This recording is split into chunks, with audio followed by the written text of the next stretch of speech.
Good evening. This is the MGTOW Whisperer. I'm going to do a brief little bio. This is my first video. I've been fooling around with cameras and microphones and all this good stuff, and my computer. I'm trying to figure out how to make it all happen. I've been following MGTOW for about 2 years now.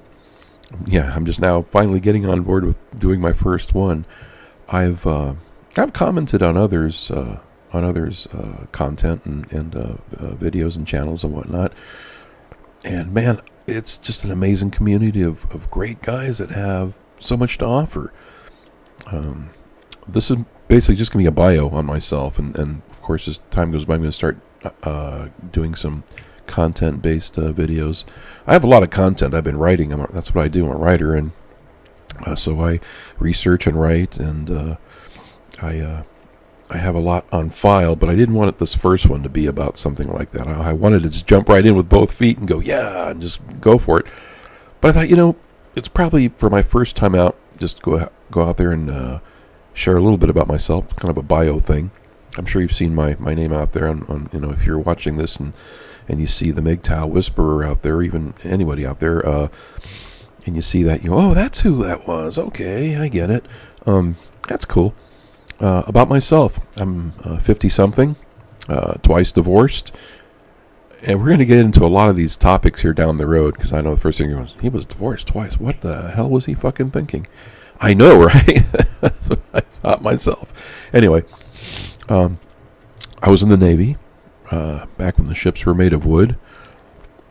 I did 4 years, and right back in the late 70s, early 80s, I honorably discharged, and I did construction when I was in the Navy. I was in the Seabees. That's what I did, and I went around the world twice, and I've been on all kinds of different land stations and Navy bases, and built runways and worked on facilities on the bases themselves, and I did a lot of earth moving, ran backhoes, tractors, graders, scrapers, bulldozers, dump trucks, the whole shebang. It was fun work, for a young guy. I went in when I was 17. I graduated high school a year early. I had to get my mom and dad's signature, because I was a minor. And I went in, and 17 to 21. Boy, what an experience. They give you a great deal of responsibility, This is back in the 70s, too. This is the tail end of the Vietnam era, the Vietnam War. I went in a boot camp. Vietnam was just coming to a close. In fact, just before I got out of boot camp, Saigon fell. So it was like April of 75. Boy, am I old or what?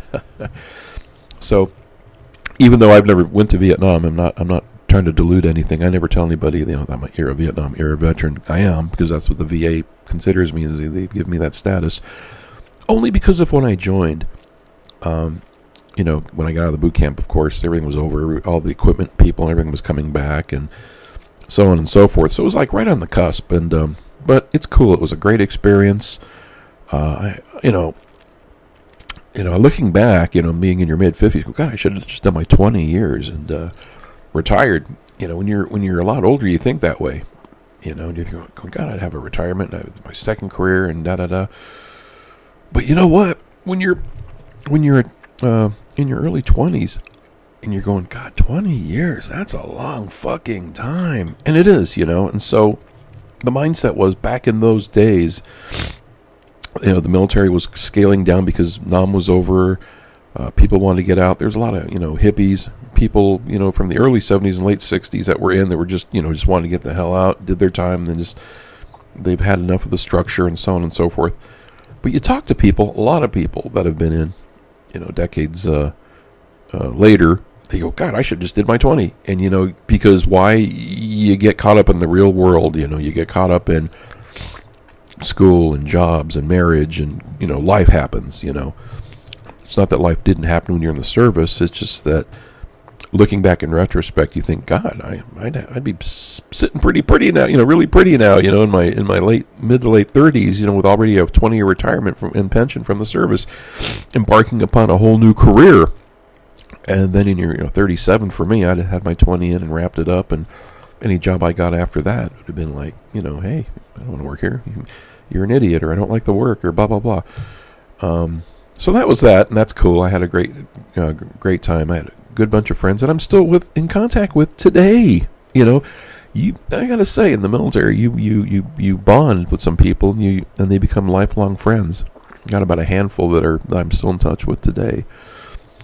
One that lives in Tennessee. I was just back there year before last, and him and his wife were out here a few months ago, hanging out with me, and we just had, went out to restaurants and had fun and caught up and just had a blast. It was a good time. It was a different time, but it was a good time. Then I got out of the Navy, and I worked as a commercial plumber for the city down in Los Angeles area, down in Southern California.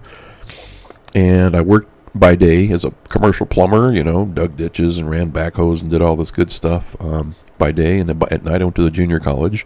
Didn't know what I wanted to do, so I didn't declare a major. Finally, your working days, you got to go. You go to school part time, so a 2-year degree turns into a 4-year degree. Going through a junior college, but year 3, the counselor called me and says, "Hey, what do you want to declare your major as? I see you don't have a major." I said, "Oh crap! You mean I've got to declare something?" "Yeah, you got to do that, or you can't get out of here." "How about if I just stay here forever?" "No, you can't do that." Okay, so back then, I didn't know what I wanted to do. I mean, looking back now today, I should have been a journalist or journalism major, or would have done engineering or something. Engineering is really hard, but I think I could have put forth the effort and kind of went that direction, but I didn't. That's okay. I got a business degree, which is cool. A dime a dozen today, but still, a degree is better than no degree. And people wash down the importance of a degree. Yeah, today they don't hold the same weight and luster today that they once did. I agree with that.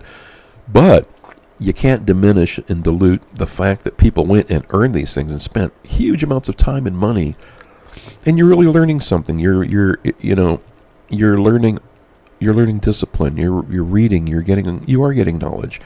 I learned about finances. That was kind of my sub major. Economics. Accounting, management, so on and so forth. So you are learning something. It's not a waste. It's not like basket weaving 101, although some people do look at it that way. I will say this, when I finally, after 9 years, left the plumbing thing. I got tired of digging ditches, and I was not moving up in that area at all. I just being a ditch digger and a grunt basically for 9 years. Even with the AA and an AS degree, I'm going, I'm not getting anywhere because there was no upward mobility. So I quit and struck out on my own as a handyman. I was pretty handy. I did a lot of stuff on the side anyway. I did some plumbing, I did some woodwork, I did air conditioning, I did electrical, I did a lot of that kind of stuff. Worked some buddies of mine that are general contractors, so I worked for them. They'd send me out on jobs, and I'd go do stuff, and they'd pay me, and no benefits. Where my other job had great benefits. And I got tired of driving out further and further, deeper into Los Angeles and San Bernardino, and deeper down that way, and it just like. The drive alone, you're spending 2.5, 3 hours on the road every day and doing 8 hours of work and just getting a standard wage. You're going, well, this is not good. So in my hometown, there was an insurance company that was hiring maintenance people. So I got put in for the job. I got the job, and I stayed there for almost 30 years. Anyway, in maintenance, I did, I think, 8 or 9 years in maintenance. Well, I went to college at night. I had already had my AA and my AS degree, and I went to a university at night for 4 years, transferred in with 60 units, and graduated with 130 units, I think it was. And I got my business degree, bachelor's, and so on and so forth. Well, once I got my degree, boom, then I got promoted up and out of maintenance and into the white-collar world, where I was chained to a desk for the remaining 18 years of my 30 years that I worked there. So, or 28 years that I worked there. So, there's some great stories, man, because the women to men ratio at that job that I was there 30 years at was 75% women, 25% men.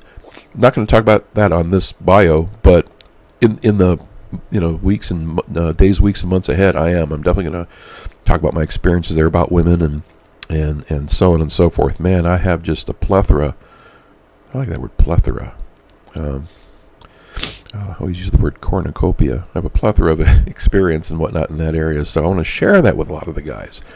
I have a lot of content in file that I do writing now and everything. I've retired from the insurance industry. I do writing, and that's how I keep myself busy. I write an awful lot.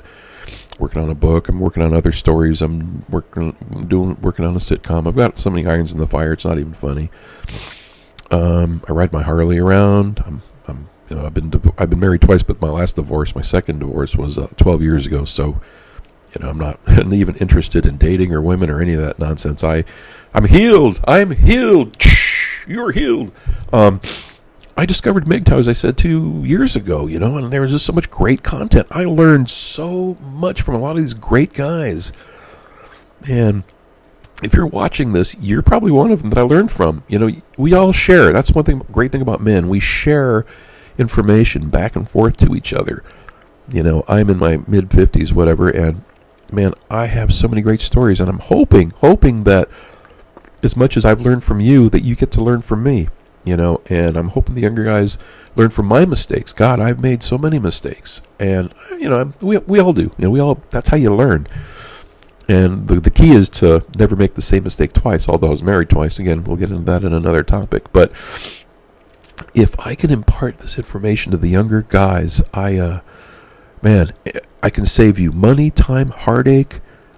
All of us older guys, all the MGTOW guys, senior guys, or any senior, there's no hierarchy, but the guys that have suffered and have gone through it, we, pick our brains, listen to us, please, because you know what? When I was young, I didn't listen. I'm a Taurus, I'm stubborn, and people are going, why do you want to get married for? And because I have this boner, I need to park it, right? I never listened. I took it with a grain of salt. That people just, they're jealous, or they're just trying to dissuade me, or trying to keep me from getting laid, whatever. But that's not it. Your friends and family love you. They don't want to see you make a mistake. Well, my parents, in a way, my mom, got married, and you got to have kids, carry on the family name, yada yada. Well, that was maybe fine after World War II and all that, but I don't care about my family name. Mr. and Mrs. MGTOW Whisperer. I don't care. I was never big on that kind of thing. It was no big deal for me. My sister had a kid, so that's cool. We have they got grandkids. I guess that's where I was going with that line of reality. It wasn't that imperative for me, and my second wife, I wound up having a son with her. I'm glad I did. You know what? That is the greatest thing. I'll be honest. Having my son is the greatest thing in my entire life. There's nothing that'll rival that. So I'll never, ever dilute or take away from that. Anybody that's a father, a dad, has gone through that will attest to that, which is also where it brings the heartache with divorce. And is this microphone? This is a brand new microphone, this is the first video, so I've never really got to, if I'm hearing this tapping and I have all this weird stuff going on, pardon that, excuse that, because as I get going, I'll just get better and better as I see everybody else's polished videos, and man, I'm just so in awe of all you guys that are content providers. I got this cheesy little thing, you see with the four, little, muted things. For a couple of years, I used my real name and my real picture, on YouTube or whenever I gave comments and, everywhere. And then I decided, well, if I go do this, should I just use my real name and my real picture? But then I thought, in a way, you're a target, and the reason is with feminism coming to a close, and with,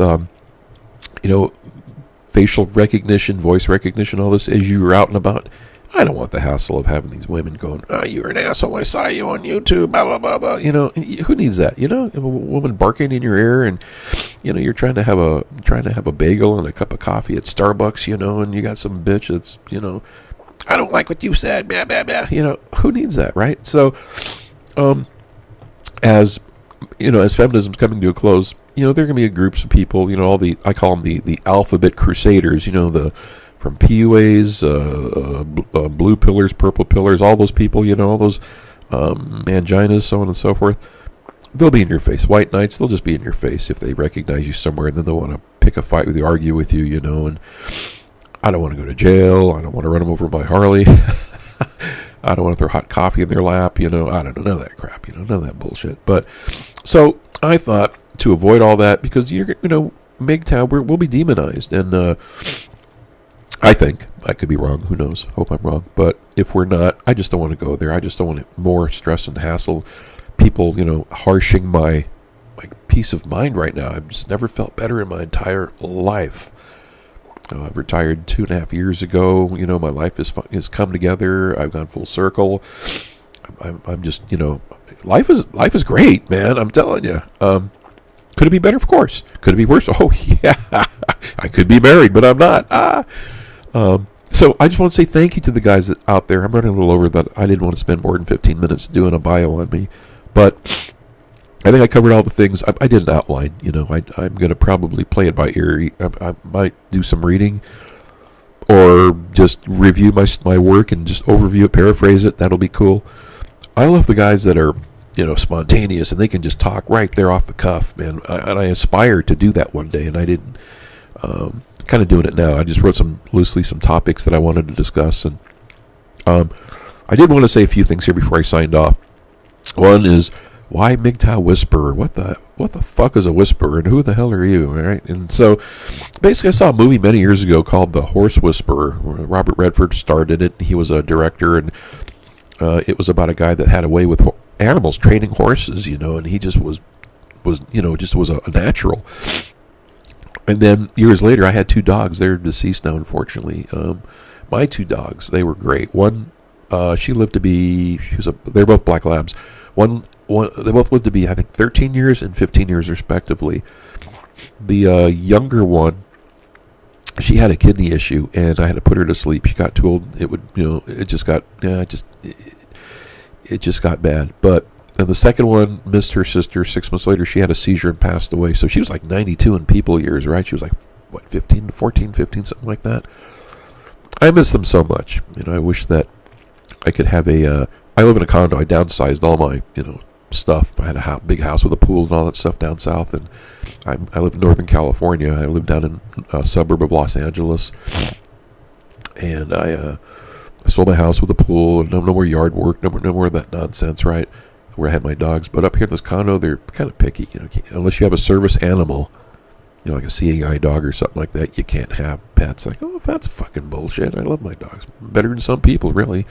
But I thought maybe I can, go to the board, one of the meetings, say, hey, do the Stevie Wonder thing. Go, hey, I need a seeing eye dog. And they go, you know what, MGTOW Whisperer, we've seen you drive before. And we know you can see, but you drive like shit, so yeah, maybe we will get you a seeing eye dog, and you can do that instead. I don't know. We'll see. We'll play it by ear. I do miss my animals, though. They're just so cool. You know what? There's something about coming home from a busy day at work or anywhere, and your dogs run to the door, and they're just so happy to see you. You don't get that in a marriage. I don't think ever in my collective years of marriage that anyone a wife ever ran to the door and jumped up on me, knocked me to the ground, and started licking my face. I don't know. Yeah, that's a whole other story.